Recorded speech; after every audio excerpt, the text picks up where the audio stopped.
Hello friends, स्वागत है आप सभी का हमारे इस यूट्यूब चैनल मेजर टारगेट पर। तो दोस्तों आज हम लोग लेके आए क्लास 10 के संस्कृत का काफ़ी महत्वपूर्ण पार्ट भारतीय संस्कार के सभी महत्वपूर्ण वीवीआई ऑब्जेक्टिव क्वेश्चंस को देखेंगे जो आपके मैट्रिक बोर्ड परीक्षा के लिए बहुत इंपॉर्टेंट है।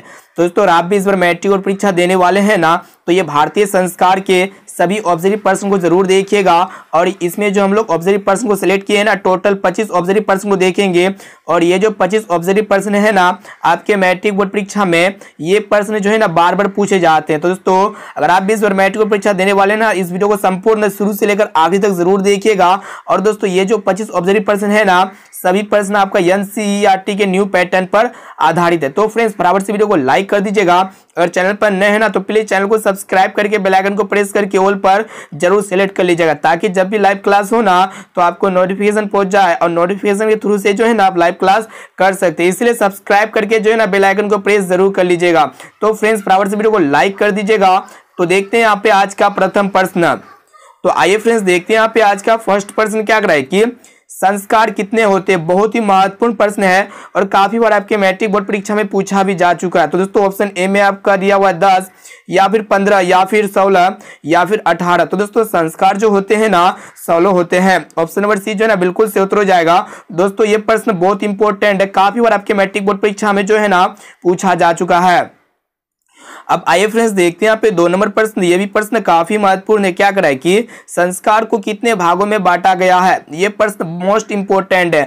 ऑप्शन ए में आपका दिया हुआ 4 या फिर 5 या फिर 6 और ऑप्शन डी में आपका दिया हुआ 8। तो दोस्तों संस्कार को जो है ना 5 भागों में बांटा गया, इसे आप लोग को याद रखना है। ऑप्शन नंबर बी जो है ना बिल्कुल से उत्तर हो जाएगा। प्लीज वीडियो को संपूर्ण शुरू से लेकर आखिरी तक जरूर देखिएगा। अब आइए फ्रेंड्स देखते हैं यहाँ पे 3 नंबर प्रश्न। काफी महत्वपूर्ण प्रश्न है। क्या कराए कि जन्म पूर्व संस्कार कितने होते हैं। मोस्ट इंपोर्टेंट प्रश्न है। ऑप्शन ए में आपका दिया हुआ 2 या फिर 3 या फिर 5 या फिर 6। तो दोस्तों ये जन्म पूर्व जो संस्कार होते हैं ना 3 संस्कार होते हैं। ऑप्शन नंबर बी जो है ना बिल्कुल से उत्तर हो जाएगा। अब आइए फ्रेंड्स देखते हैं यहाँ पे अगला प्रश्न। देखिए यहाँ पे 4 नंबर प्रश्न क्या कराए कि शैशव संस्कार कितने होते हैं। मोस्ट इंपोर्टेंट प्रश्न है। तो दोस्तों शैशव संस्कार कितने होते हैं। ऑप्शन ए में आपका दिया हुआ 2, ऑप्शन बी है 8 और ऑप्शन सी है 5 और ऑप्शन डी में आपका दिया हुआ 6। तो दोस्तों ये शैशव संस्कार जो होते हैं ना 6 होते हैं, इसे आप लोग को याद रखना है। ऑप्शन नंबर डी यहाँ पे हमारा बिल्कुल से उत्तर हो जाएगा। अब आइए फ्रेंड्स देखते हैं यहाँ पे अगला प्रश्न। ये भी प्रश्न बहुत इंपॉर्टेंट है। क्या कराए कि विवाह संस्कार के अंतर्गत क्या नहीं आता है। मोस्ट इंपॉर्टेंट प्रश्न है। ऑप्शन ए में आपका दिया हुआ गोदान या फिर वाग्यदान और ऑप्शन सी है कन्यादान और ऑप्शन डी में आपका दिया हुआ सिंदूर दान। तो दोस्तों विवाह संस्कार के अंतर्गत जो है ना गोदान नहीं आते हैं, इसे आप लोग को याद रखना। विवाह संस्कार के अंतर्गत क्या नहीं आते हैं, गोदान नहीं आते हैं। और दोस्तों क्या क्या आते हैं, वाग्यदान आते हैं, कन्यादान आते हैं और सिंदूर दान आते हैं। ये तीनों जो है ना विवाह संस्कार के अंतर्गत आते हैं, इसे आप लोग को याद रखना है। अब चलिए फ्रेंड्स देखते हैं यहाँ पे अगला प्रश्न। देखिएगा यहाँ पे 6 नंबर प्रश्न भी बहुत इंपॉर्टेंट है। क्या कराए कि अंत्येष्टि संस्कार कब होता है। बहुत ही महत्वपूर्ण प्रश्न है। ऑप्शन ए में आपका दिया हुआ जन्म पूर्व या फिर जीवन में या फिर मौत के बाद या फिर शादी में। तो दोस्तों ये अंत्येष्टि संस्कार जो होते हैं ना मौत के बाद होते हैं। यहाँ पे हमारा ऑप्शन नंबर सी जो है ना बिल्कुल से उत्तर हो जाएगा। और दोस्तों ये भी प्रश्न जो है ना बहुत इंपॉर्टेंट है, काफी महत्वपूर्ण है। एक एक प्रश्न को जो है ना दोस्तों अच्छी तरह से याद कर लीजिएगा। और आपको जो भी प्रश्न याद नहीं है ना, तो उस प्रश्न को अपने नोटबुक में जरूर नोट्स कर लीजिएगा, ताकि इससे क्या होगा आपको रिवीजन करने में जो है ना बहुत ही इजी होगा। बहुत ही सरल तरह से आप जो है ना रिवीजन कर सकते हैं। अब आइए फ्रेंड्स देखते हैं यहाँ पे 7 नंबर प्रश्न काफी महत्वपूर्ण है। देखिएगा क्या कराए कि सीमांतोन्नयन संस्कार किस प्रकार का संस्कार है। बहुत इंपॉर्टेंट प्रश्न है। ऑप्शन ए में आपका दिया हुआ है जन्म पूर्व संस्कार या फिर शैशव संस्कार या फिर शैक्षणिक संस्कार और ऑप्शन डी में आपका दिया हुआ इनमें से कोई नहीं। सीमांतोन्नयन संस्कार जो है ना जन्म पूर्व संस्कार है। ऑप्शन नंबर ए जो है ना बिल्कुल से उत्तर हो जाएगा। काफी महत्वपूर्ण प्रश्न है। अब चलिए फ्रेंड्स देखते हैं यहाँ पे अगला प्रश्न। देखिएगा यहाँ पे 8 नंबर प्रश्न क्या कराए कि अक्षर आरंभ कैसा संस्कार है। यह भी प्रश्न बहुत इंपॉर्टेंट है और काफी बार आपके मैट्रिक बोर्ड परीक्षा में पूछा भी जा चुका है। तो दोस्तों यहाँ पे आप लोगों को बतलाने की अक्षर आरंभ कैसा संस्कार है। ऑप्शन ए में आपका दिया हुआ है विवाह संस्कार या फिर शिक्षा संस्कार और ऑप्शन सी उपनयन संस्कार, ऑप्शन डी में आपका दिया हुआ इनमें से कोई नहीं। तो दोस्तों अक्षर आरंभ जो है ना शिक्षा संस्कार है। ऑप्शन नंबर बी जो है ना यहाँ पे बिल्कुल सही उत्तर हो जाएगा। अब चलिए फ्रेंड्स देखते हैं यहाँ पे अगला प्रश्न। देखिएगा यहाँ पे 9 नंबर प्रश्न भी बहुत ही इंपॉर्टेंट है। क्या करा है कि विवाह संस्कार पूर्ण करते ही मनुष्य का प्रवेश करता है। ऑप्शन ए में आपका दिया हुआ है विद्या अध्ययन में या फिर गृहस्थ जीवन में, और ऑप्शन सी है वन में, और ऑप्शन डी में आपका दिया इनमें से कोई नहीं। तो दोस्तों विवाह संस्कार पूर्ण करते ही मनुष्य का जो प्रवेश करता है ना गृहस्थ जीवन में करता है। यहाँ पे हमारा ऑप्शन नंबर बी जो है ना बिल्कुल सही उत्तर हो जाएगा। यह भी प्रश्न बहुत ही महत्वपूर्ण है। अब चलिए फ्रेंड्स देखते हैं यहाँ पे अगला प्रश्न। देखिएगा यहाँ पे 10 नंबर प्रश्न क्या कराए कि विवाह एक संस्कार होता है। ऑप्शन ए में आपका दिया पवित्र या फिर निर्मल या फिर अपवित्र या फिर शुद्ध। तो दोस्तों ये विवाह एक प्रकार का जो है ना पवित्र संस्कार होता है, इसे आप लोग को याद रखना है। ऑप्शन नंबर ए जो है ना यहाँ पे बिल्कुल सही उत्तर हो जाएगा। यहाँ पे हम लोग 25 काफी महत्वपूर्ण ऑब्जर्व प्रश्न को देख रहे हैं, और ये जो ऑब्जर्व प्रश्न है ना बहुत इंपॉर्टेंट है, काफी बार आपके मैट्रिक बोर्ड परीक्षा में पूछा जा चुका है। दोस्तों वीडियो को लाइक नहीं किया ना दोस्तों वीडियो को लाइक जरूर कर दीजिएगा, और चैनल पर नए ना तो चैनल को सब्सक्राइब जरूर कर लीजिएगा, और एक एक प्रश्न का जो है ना नोट्स करते हुए चलिएगा। जो प्रश्न आपको याद नहीं है ना वही प्रश्न का नोट कीजिएगा, और आपको जो प्रश्न याद है ना तो उस प्रश्न को ऐसे ही रिवीजन कर लीजिएगा। अब चलिए फ्रेंड्स देखते हैं यहाँ पे अगला प्रश्न। देखिएगा यहाँ पे 11 नंबर प्रश्न क्या कराए कि गोदान किस संस्कार का मुख्य क्रम है। बहुत ही महत्वपूर्ण प्रश्न है। ऑप्शन ए में आपका दिया हुआ है उपनयन संस्कार का या फिर केशांत संस्कार का या फिर सीमांतोन्नयन संस्कार का, और ऑप्शन डी में आपका दिया इनमें से कोई नहीं।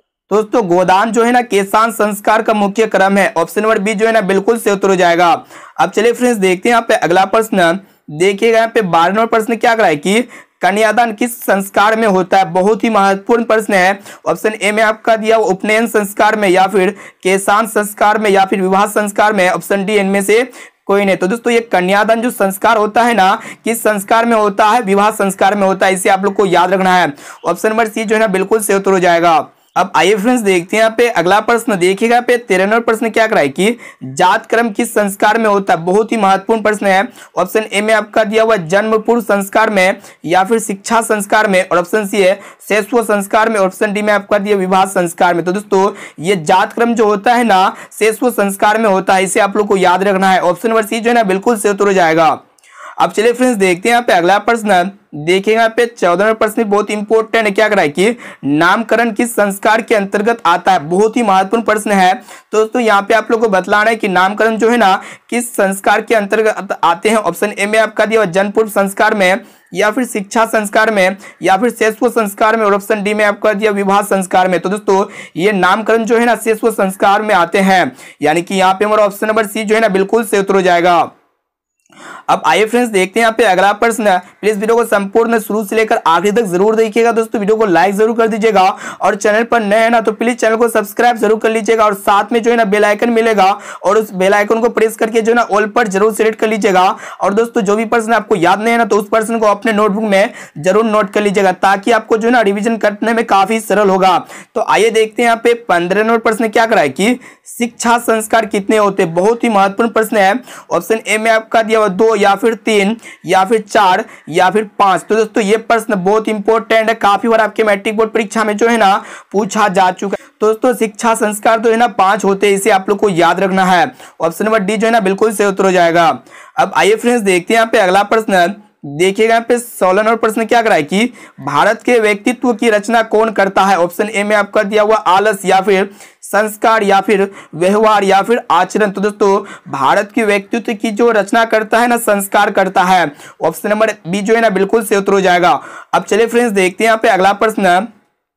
देखिएगा यहाँ पे 17 नंबर प्रश्न क्या कराए कि प्राचीन काल में शिष्यों को क्या कहा जाता था। यह प्रश्न बहुत इंपॉर्टेंट है और काफी बार आपके मैट्रिक बोर्ड परीक्षा में पूछा जा चुका है। तो दोस्तों यहाँ पे आप लोगों को बतलाना है कि प्राचीन काल में शिष्यों को क्या कहा जाता था। ऑप्शन ए में आपका दिया हुआ छात्र, बी में ब्रह्मचारी, और ऑप्शन सी है धनुधारी, और ऑप्शन डी में आपका दिया हुआ है अंतेवासी। तो दोस्तों प्राचीन काल में शिष्यों को जो है ना ब्रह्मचारी कहा जाता था।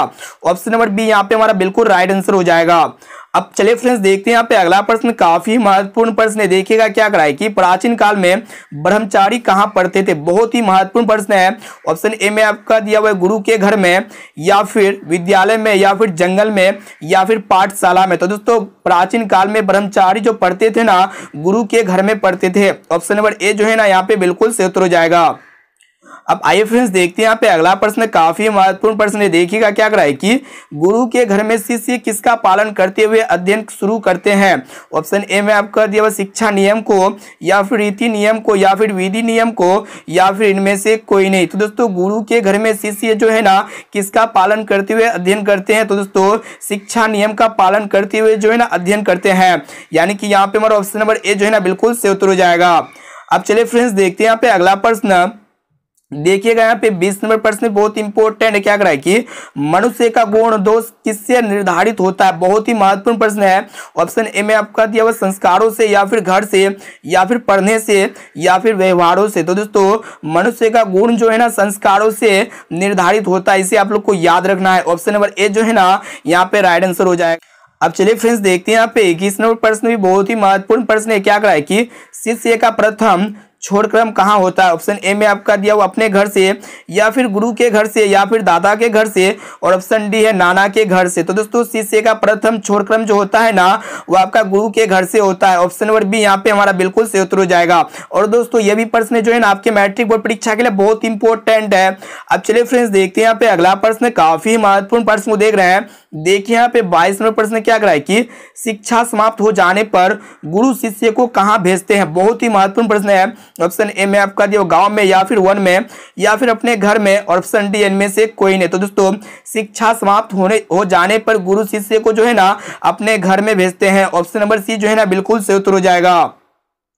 अब आइए फ्रेंड्स देखते हैं यहाँ पे अगला प्रश्न, काफी महत्वपूर्ण है। देखिएगा क्या करा है कि भारतीय संस्कृति का परिचय किससे होता है। बहुत ही महत्वपूर्ण प्रश्न है। ऑप्शन ए है आचरण से, या फिर संस्कार से, या फिर व्यवहार से, और ऑप्शन डी है इनमें से कोई नहीं। दोस्तों भारतीय संस्कृति का परिचय जो है ना संस्कार से होता है। ऑप्शन नंबर बी यहाँ पे हमारा बिल्कुल सही उत्तर हो जाएगा। दोस्तों वीडियो को लाइक जरूर कर दीजिएगा, और चैनल पर नए हैं ना तो प्लीज चैनल को सब्सक्राइब जरूर कर लीजिएगा। और ये 25% को पूरा देखने के बाद आप लोग कमेंट करके बताइएगा कि ये 25% में से पहले से आप लोग को कितना प्रश्न याद था। अब आइए फ्रेंड्स देखते हैं यहाँ पे अगला प्रश्न। देखिएगा यहाँ पे 24 नंबर प्रश्न भी बहुत ही महत्वपूर्ण है। क्या करा है कि चरित्र का निर्माण किससे होता है। बहुत ही महत्वपूर्ण प्रश्न है। ऑप्शन ए है आचरण से, या फिर संस्कार से, या फिर व्यवहार से, और ऑप्शन डी में आपका दिया हुआ इनमें से कोई नहीं। तो दोस्तों चरित्र का जो निर्माण होता है ना संस्कार से होता है। यहाँ पे हमारा ऑप्शन नंबर बी जो है ना बिल्कुल सही उत्तर हो जाएगा। अब आइए फ्रेंड्स देखते हैं यहाँ पे 25 नंबर प्रश्न भी बहुत इंपॉर्टेंट है। क्या करा है कि प्राचीन काल में ब्रह्मचारी विद्या आरंभ कहाँ करते हैं। ऑप्शन ए में आपका दिया गांव की पाठशाला से, या फिर तपोवन में, या फिर गुरु के घर पर, ऑप्शन डी में आपका दिया इनमें से कोई नहीं। तो दोस्तों प्राचीन काल में ब्रह्मचारी विद्यारंभ जो करते हैं ना गुरु के घर पर करते हैं, इसे आप लोग को याद रखना है। ऑप्शन नंबर सी जो है ना बिल्कुल सही उत्तर हो जाएगा। तो दोस्तों इसमें हम लोग जो है ना 25 ऑब्जर्व क्वेश्चंस को देख चुके हैं, और ये 25 ऑब्जर्व प्रश्न है जो है ना आपके मैट्रिक बोर्ड परीक्षा के लिए बहुत ही महत्वपूर्ण है। और दोस्तों ये 25 ऑब्जर्व प्रश्न में से जो भी प्रश्न आपको याद नहीं है ना तो उस प्रश्न को अपने नोटबुक में जरूर नोट कर लीजिएगा। और दोस्तों वीडियो को लाइक नहीं किए ना दोस्तों वीडियो को लाइक जरूर कर दीजिएगा, और चैनल पर नए ना तो प्लीज चैनल को सब्सक्राइब जरूर कर लीजिएगा। और दोस्तों साथ में ये भी कमेंट करके बताइएगा कि ये 25% में से पहले से आप लोग को कितना प्रश्न याद था।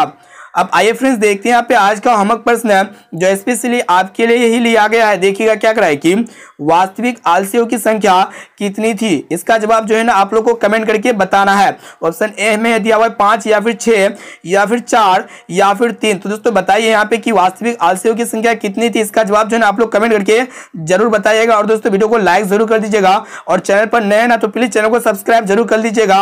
और साथ में ये भी बताइएगा कि ये 25% में से पहले से आप लोग को कितना प्रश्न याद था। और दोस्तों आपके साथ इस बार जितने भी साथी बोर्ड एग्जाम देने वाले हैं ना तो इस वीडियो को अपने दोस्तों में एक बार जरूर शेयर कीजिए। तो दोस्तों फिर मिलते हैं जल्दी अगले वीडियो पे।